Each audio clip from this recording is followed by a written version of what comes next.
A special thank you to each of our subscribers who make this channel possible. Here's today's story. In a significant move ahead of his upcoming visit to Australia, King Charles has reportedly expressed a willingness to step aside should the country choose to replace him as its head of state. This development comes as the Australian Republican Movement, ARM, seeks to reignite discussions about the nation's governance structure. According to reports, the king is adopting an anti-confrontational approach towards Republican campaigners, aiming to foster a more amicable dialogue about the future of the monarchy in Australia. As part of this approach, Nathan Ross, the king's assistant private secretary, conveyed the monarch's deep love and affection for Australia. In a communication with the ARM, Ross emphasized that as a constitutional monarch, King Charles acts on the advice of his ministers, making the decision to transition to a republic one that ultimately lies in the hands of the Australian public. The ARM, which positions itself as the leading advocate for an Australian republic, has been vocal about its goals, particularly in light of the 1999 referendum where 54.9% of Australians voted against becoming a republic.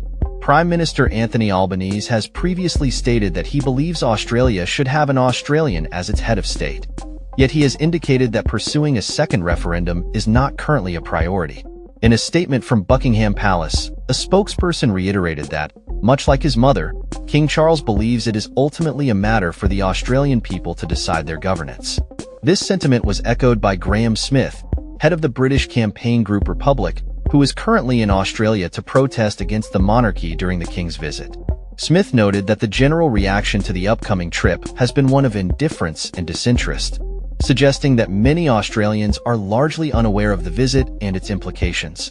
Smith shared insights from his conversations with locals, stating, "Most people are barely aware of the visit and couldn't care less."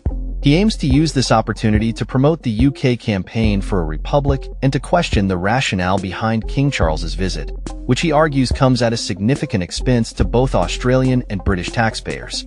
Smith further stated, "I'm also here to say to Australians this isn't an institution that deserves respect or deference, and that they shouldn't believe for a moment that the UK is a nation of royalists."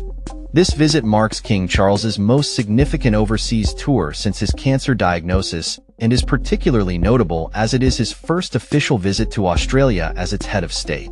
The timing of the visit raises questions about the monarchy's relevance in modern Australia and whether the king's approach will have any bearing on the ongoing debate regarding the nation's future as a republic.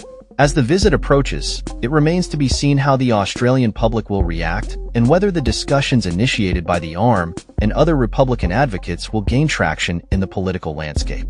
With sentiments of disinterest prevailing among many Australians, the monarchy's future hangs in the balance, and King Charles's actions during this visit may play a pivotal role in shaping the conversation around Australia's governance and identity moving forward.